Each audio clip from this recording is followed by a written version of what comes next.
आज हम एक पुरानी जीन्स से घर में चप्पल बनाना सीखेंगे। Hello good morning viewers, welcome to back my YouTube channel. देखिए हमारे घर में ना जीन्स जरूर होती है और जब पुरानी हो जाए तो हम इनका यूज नहीं करते हैं। एक ऐसी ही जीन्स मेरे बेटे की है जो कि थोड़ा सा ना फट गई थी, तो इसकी जो नीचे वाला हिस्सा है ये मैंने कट कर लिया है जैसे मैं आपको दिखा रही हूँ। और आपके पैर की जो भी साइज है उसके अकॉर्डिंग आपने यहाँ चप्पल को लेना है। ये मेरी चप्पल है, मैं अपने लिए ही बना के बता रही हूँ आपको। तो यहाँ लिया है मैंने मार्कर और यहाँ पर जो मैं आपको मेजरमेंट दिखा रही हूँ आप इन्हें बस फॉलो कीजिएगा, आपकी चप्पल घर बैठे ही बन जाएगी। और विंटर में ये चप्पल आपको जरूर बनानी चाहिए क्योंकि सर्दियां हमें भी लगती है। तो देखिए इस चप्पल की जो भी साइज है उसके हिसाब से 1 इंच थोड़ा सा आपको दूरी पे लेना है जैसे मैं आपको दिखा रही हूँ। एकदम चिपका के मत लीजिएगा। ऐसा क्यों कर रहे हैं, वीडियो में कंटिन्यू बने रहिएगा, बहुत आसान तरीके मैं आपको बताऊंगी और अब घर बैठे आराम से जो सर्दी वाले चप्पल है वो घर बैठे ही आप बना पाओगे। तो चप्पल की साइज के अकॉर्डिंग मेरे जीन्स का जो कपड़ा है उस पे मार्क कर लिया है। अब आपने सीजर लेना है और यहाँ पर कटिंग करनी है। ये देखिएगा जैसे मैं आपको दिखा रही हूँ। आपने यहाँ जींस का कपड़ा लोगे तो इसका फायदा ये है कि ये ना आप कितना भी चलोगे कितना भी दौड़ोगे ये घिसेगी नहीं, क्योंकि जींस का ये कपड़ा ऐसा होता है जो जल्दी फटता टूटता नहीं है। बाकी अगर आप कोई दूसरा कपड़ा लेना चाहते हो तो वो आप बराबर ले सकते हो, पर जितना हो सके आप जींस का ही कपड़ा लें। ये देखिए थोड़ा सा कटिंग करने में दिक्कत होगी पर आराम से आप इसे कट कर लोगे। आपकी कैंची में अच्छे से बराबर धार होनी चाहिए। तो देखिए इसके हिसाब के अकॉर्डिंग मैं आपको कटिंग करके दिखा रही हूँ। ये देखिए बहुत आसानी से हो रही है। ऐसी सर्दियों की चप्पलें अगर आप मार्केट में खरीदने जाते हो तो वो आपको कम से कम 300 रुपए से नीचे मिलेगी ही नहीं, क्योंकि उसमें काफी सारा काम किया होता है। तो देखिए घर बैठे ही हम ना 300 रुपए या इससे भी ज्यादा पैसे बचा सकते हैं। तो आप देख लीजिएगा जैसे मैंने आपको दिखाया है इस तरीके से आपने इसे कटिंग कर लेना है। अब इस कट किए हुए पार्ट को जींस के अपर वाले पार्ट पे आपने रखना है जैसे मैं आपको दिखा रही हूँ। और ये देखिए जितना मैं आपको यहाँ पे मार्क करके दिखा रही हूँ ना, ये देखिए लगभग आधे से थोड़े से ऊपर वाले हिस्से पर हमने यहाँ पे मार्क लगाना है और इसे हल्का सा फोल्ड करना है जैसे मैं आपको दिखा रही हूँ। ये देखिए ऐसे आपने यहाँ पर इसे रखना है। अब यहाँ पे भी ना हम थोड़ा सा मेजरमेंट लेंगे। यहाँ पर 1 इंच पर थोड़ा सा हमें यहाँ मार्क बनाना है। ये देखिए इस तरफ एक और दूसरी तरफ भी मार्क। अब यहाँ पर 1 इंच की दूरी आपने नाप लेनी है या मेजरमेंट ले लेना है। तो मैंने अंदाजे से ही लिया है। अब यहाँ पर हल्का सा आपने सर्कल करना है। ये देखिए नीचे की तरफ से यहाँ पे 1 इंच लेना है, ऊपर तरफ जाते हुए हमें वापस जो ऊपर वाला पार्ट है उसके अकॉर्डिंग ही यहाँ पर मार्क लगाना है।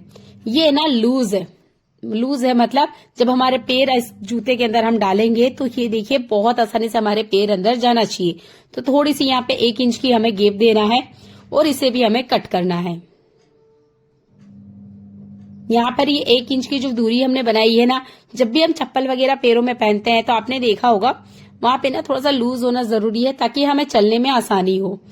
अब ये ऊपर की तरफ मैं इसे कट कर लेती हूँ, फिर आपको बराबर देखने में समझ आएगा कि मैंने क्या चीज कट करके तैयार करके आपको बताइए। पहले से कट कर लेते हैं। इसी तरीके से आपने दोनों पैरों के कट कर लेना है। अभी देखिए ये जीन्स का कपड़ा तो है पर ये गर्म नहीं है, अब इसे गर्म करना जरूरी है। तो अब इसे गर्म करने के लिए हम यहाँ पर कुछ चीजें इसमें ऐड करेंगे। पहले ना थोड़ा सा अपर की तरफ हमें हाफ सर्कल जैसे यहाँ पर निशान बनाने, ये देखिए, ताकि जब हम चलें तो हमारे पैरों को कुछ भी तकलीफ ना हो। तो हाफ सर्कल थोड़ा सा इस तरीके से मेजरमेंट लेते हुए आपने कट करना है। थोड़ा सा इसको कट कर लेते हैं।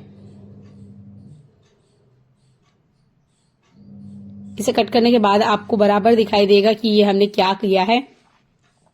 अब देखिए अगर आपके पास नरम वाली फॉर्म शीट है तो आप उसका भी यूज कर सकते हो क्योंकि हमें इसे धोना तो है नहीं।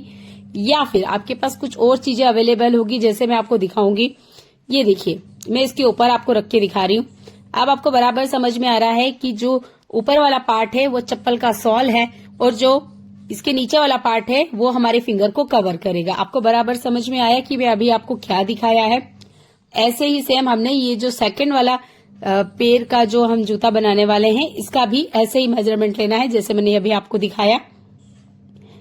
यहाँ पे 4 उंगली ऊंचाई पे हम एक निशान बनाएंगे जैसे मैं आपको दिखा रही हूँ। ये देखिए अभी कुछ देर पहले मैंने आपको ये मेजरमेंट करके दिखाया था, पर अभी आप और क्लियर से देख पाएंगे। अब इसको वापस इस तरीके से रखना है। 1-1 इंच की दूरी पर हमें फिर से मार्क लगाना है और यहाँ पर सर्कल को आप ध्यान से देखिएगा, जिस तरीके का हम बना रहे हैं ऊपर की तरफ ले जाते हुए इसे हमने मिलाना है। पूरा दूरी मत रखिएगा, ये तो बहुत ज्यादा चौड़ा हो जाएगा। ये देखिए यहां से इस तरीके से ऊपर की तरफ लेके आना है। ऊपर वाला पार्ट है ना, वो हमारे फिंगर की जो टो है उनके लिए है, ताकि वहां पर अच्छे से वो सेट हो जाए और बिल्कुल भी बाहर नहीं निकले, ताकि चलने फिरने में हमको कोई दिक्कत ना हो। इसको भी हमने कैंची की मदद से कट कर लेना है। कट करने के बाद मैं आपको दिखा रही हूँ, ये 2 पार्ट कुछ इस तरीके से रेडी हुए हैं। दोनों पैरों के ये जो पार्ट हैं कपड़े के, वो कट करके मैंने आपको रेडी करके बता दिए। चलिए अब इसे हटाते हैं। अब इसके अंदर इसे गर्म रखने के लिए हम कुछ चीजें इसके अंदर ऐड करेंगे। आपके पास अगर गर्म कोई कपड़ा है, मान लीजिए कोई पुराना जैकेट है या कोई ब्लैंकेट है, उसका आप यूज कर सकते हो। नहीं तो इस तरह की कोई पुरानी टी शर्ट जरूर होगी जो कि थोड़ी गर्म होती है, इसका भी आप यूज कर सकते हो। तो जो चप्पल का हमने सोल कट किया था ना, उसी की साइज के अकॉर्डिंग हमने फिर से यहाँ पर कट लगाने हैं। अगर आपके पास पुराना ब्लैंकेट है तो आप उसका जरूर यूज कीजिएगा। अगर पुराना कोई गरम वाला पजामा है तो उसका भी आप इस्तेमाल कर सकते हो, क्योंकि इसका गर्म होना बहुत जरूरी है, क्योंकि हम इसे सर्दियों के लिए बना रहे हैं तो गर्म होना तो जरूरी है। अब इस तरीके से मेरे पास तो एक पुरानी शर्ट थी तो मैंने इसी का इस्तेमाल किया। अब यहाँ पर हम अच्छे से इसको मार्क लगा लेते हैं। यहाँ पर आपको आधा 1 इंच कुछ भी दूरी नहीं कट करना है या कुछ भी मेजरमेंट ऐसा नहीं लगाना है आपने। बिल्कुल जो सोल बनाया है ना, उसकी साइज के अकॉर्डिंग ये आपने यहाँ पर इसका निशान बनाना है। अगर आपके पास सिलाई मशीन है तो आपको ये काम करने में बिल्कुल कुछ टाइम लगेगा, इससे ज्यादा बिल्कुल टाइम नहीं लगेगा। जैसे कि वो कह सकती हूँ मैं 5 मिनट से ज्यादा नहीं लगेंगे, आपके ये जो जूते हैं बनके तैयार हो जाएंगे। पहले हम इसे कट कर लेते हैं। देखिए मेरे पास तो सिलाई मशीन है नहीं और मुझे सिलाई मशीन करना आती भी नहीं है, पर जिन्हें नहीं आती है ना, वो भी घर बैठे आराम से सिलाई कर लेंगे। बिल्कुल ऐसे ही आप कट कर लीजिएगा, बहुत आसान है कट करना। जैसे मैंने आपको दिखाया बिल्कुल वैसे कीजिएगा। अब यहाँ पर 4 पार्ट रेडी है, ये देखिए 1, 2 और नीचे सोल। जूते की जितने भी कपड़ा लगेगा वो सारा हमने कट कर लिया है। अब इसे हमें सेट करना है। जो गर्म वाला कपड़ा है वो बीच में रखिएगा, जीन्स वाला जो कपड़ा है वो आपने ऊपर नीचे रखना है। सिलाई मशीन है जैसे मैंने आपको कहा, तो कुछ सेकंड्स में ही आप बढ़िया से यहाँ पे सिलाई कर लोगे। अगर नहीं है तो कोई बात नहीं है, जो तरीका मैं आपको बता रही हूँ आप उसे भी बराबर फॉलो कर सकते हैं। अब आपने लेना है सुई धागा। देखिए हम यहाँ जूते बना रहे हैं तो जो नॉर्मल हमारा सुई धागा है उसका इस्तेमाल नहीं करना है, क्योंकि सिलाई बहुत जल्दी खुल जाएगी। स्पेशल जो धागा आता है माला बनाने के लिए या गेदड़ी वगैरह सिलने के लिए, इसका आप यूज कीजिएगा, क्योंकि ये काफी ज्यादा मजबूत होता है। हाथों से तो खुलता है नहीं, कैंची से ही काटना पड़ता है। इसकी काफी ज्यादा जो बोल सकते हैं क्वालिटी अच्छी होती है। इसका यूज करते हुए आप बड़े बड़े टाके इस तरीके से लगा सकते हैं। अब बात कर लेते हैं इसके सोल की। इसके सोल में भी बराबर हमने ऐसे ही सिलाई लगानी है जैसे मैंने आपको दिखाया। ये देखिए बहुत अच्छे दिखेंगे ये। इसमें भी ऊपर वाला पार्ट और नीचे वाला पार्ट जींस का जैसे मैं आपको दिखा रही हूँ ये लगाइए। सुई धागे लेते हुए ये देखिए यहाँ पर आपने सिलाई लगा लेनी है। ये बहुत ज्यादा नरम बन के रेडी हुए थे। ये देखिए 2 नीचे वाले सोल और 2 ऊपर वाले पार्ट, चारों हमारे बनके रेडी हो चुके हैं। अब ऊपर वाले पार्ट को हमें यहाँ पे सिलना है।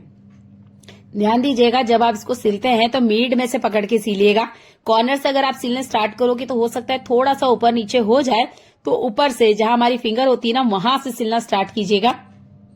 इससे ना ये बराबर बैठेगा, बिल्कुल भी सिलाई में ऊपर नीचे कुछ भी नहीं होगा। जैसे कि आप सिलाई करते हो तो आपको अंदाजा होगा कि कैसे सिलना है, पर अगर आप हाथ से सिल रहे हो मेरे जैसे पहली बार, तो आप बिल्कुल आराम से बीच में से ही सिलना स्टार्ट करें। चलिए इसे पूरा सिल लेती है, फिर मैं आपको दिखाती हूँ ये कैसे बनके रेडी हुआ है। आप यहाँ पर अगर इसी कलर का सुई धागा लोगे तो देखिए ये जो निशान दिख रहे हैं ना धागे के, ये बिल्कुल नहीं दिखेंगे। मेरे पास व्हाइट कलर का था इसलिए आपको यहाँ पर निशान दिख रहे होंगे। आप चाहें तो ऐसे ही रहने दीजिएगा, नहीं तो यहाँ पर एक लेस लेकर आप इस तरीके से आराम से इसकी जो बॉर्डर दिख रही थी उसको आप हाइड भी कर सकते हो। तो ये देखिए एक पुरानी कपड़ा मेरे पास रखा हुआ था, उसी से मैंने इसकी जो कॉर्नर व्हाइट व्हाइट दिख रहे थे इनको हाइड कर दिया है, ताकि ये देखने में थोड़े से अच्छे लगे। उम्मीद करती हूँ बहुत सिंपल सा तरीका आपको बराबर समझ में आया होगा। इस विंटर सीजन इन्हें जरूर बनाइएगा, ये आपकी बहुत ज्यादा हेल्प करेंगे। देखने के लिए आपका बहुत सारा धन्यवाद।